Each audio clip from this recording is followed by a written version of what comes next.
Yeah, hey there, welcome back. Now, we have been talking about, the strikes that are happening in the US right now. Now, you may recall the long-running Screen Actors Guild writers' strike last year.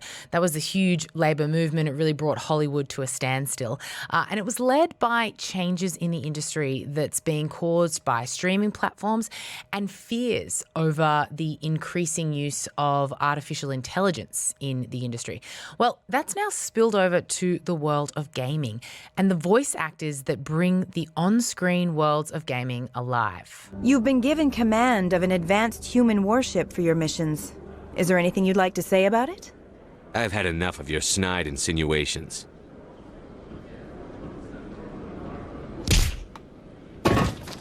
Okay, that there was the voice of Jennifer Hale.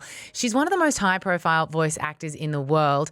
That was her in the game Mass Effect. Now, she's joined 2,500 members of the US Actors Union who perform in games, and they're striking for protection from the increasing use of AI by gaming divisions of companies like Warner Brothers, EA, and Disney.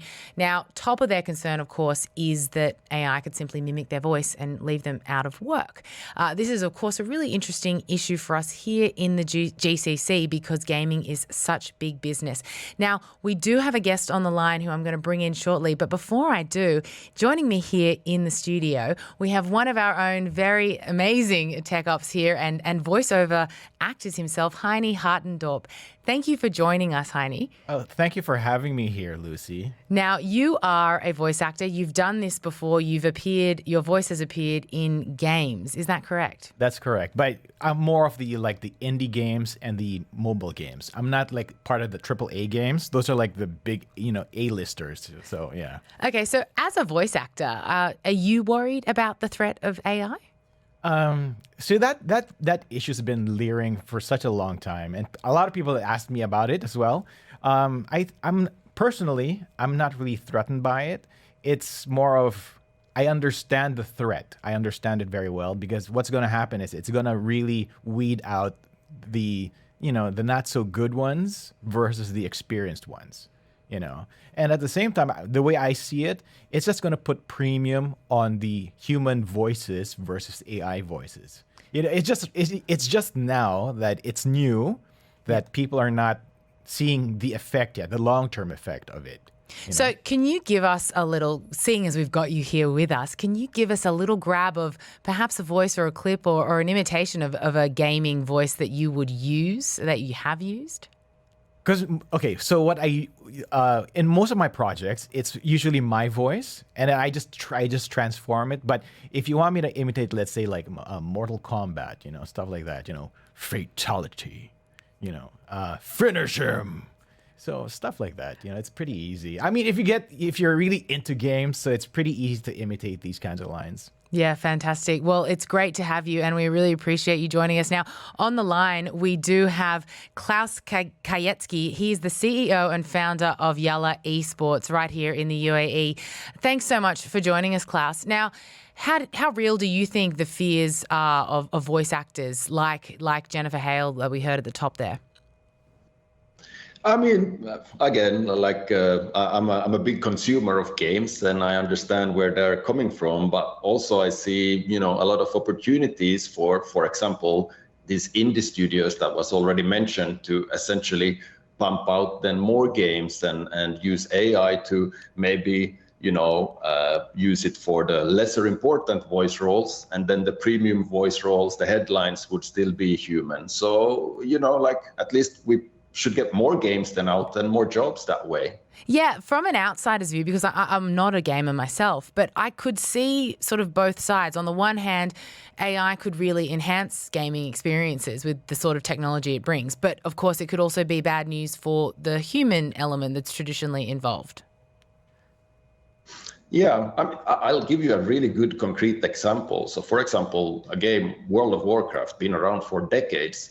Just recently, a year ago or something like that, a community member made an AI basically add-on to the game, which all of a sudden voice acted all the game, like in-game quest lines, which usually was just written, because back 20 years ago when the game was launched, they didn't have, I don't know, money or thought that it's important to make these quest lines voice acted. Now they are all AI voice acted by a community member, and honestly, I found new things from the game that I never ever thought about, because I couldn't be bothered to read a one page about why this rat is here and why I need to defeat the rat. I was just going on to the mission, but now I'm listening to the whole backstory, and basically with AI, an old game became much more interesting for me and extended my playtime of it.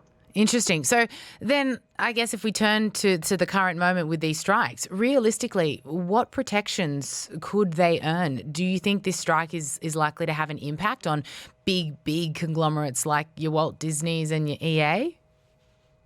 I mean, the discussion is definitely good to have, and maybe a realistic good outcome would for example, be in contracts and the IP law of voice acting in games moving forward, where, for example, something that if you do one game and probably currently the IP of voice acting for a game or the contract doesn't take into account that, okay, I can now own this and throw it into, basically AI to pump out more voice lines. So I think after having the discussion, listening to both parties, the contracts will be updated. I mean, it's just like how the gaming industry went from essentially, single player offline games into multiplayer online games. When the AI came, a new technology like internet or AI, just evolves the gaming space, and the needs basically forces us to evolve the contract. So if after the discussion is held, hopefully both parties will find a good middle ground.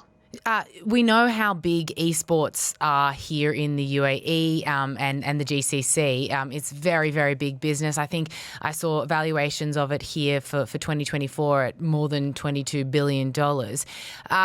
Is this sort of discussion around AI likely to have an impact on the industry here? Well, definitely. The valuations and the industry keeps growing, and technology, just accelerates it. Let's put it this way: we just announced a $1.5 million prize pool circuit in the Middle East called Yalla Compass, and we are looking at very much as an entertainment product. We have, streaming days 4 times a week, content going on Twitch. Then we have the LAN finals with the best teams in the world. And to create all that content around it and the entertainment and create the stories, we definitely, our social media team uses AI as much as possible to create the content. And that then, for example, instead of having, 10 people hired full-time in our social media team, maybe we need a bit less people and some AI tools, which then makes the company more profitable, and so on and so forth. So gaming companies with AI can essentially create more, which then should increase the valuation.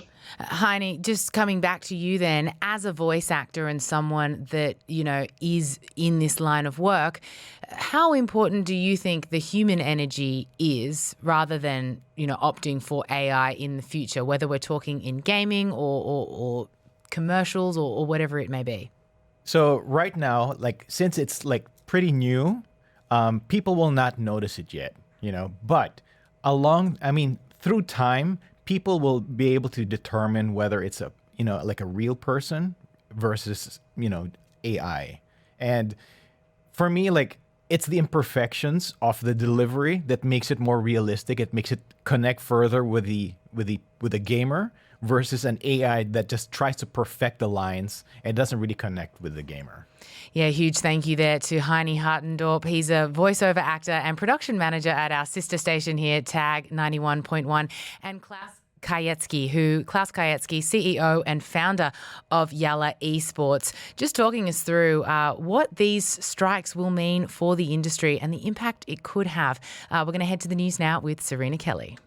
There's more to come on the agenda. On the UAE's #1 talk radio station.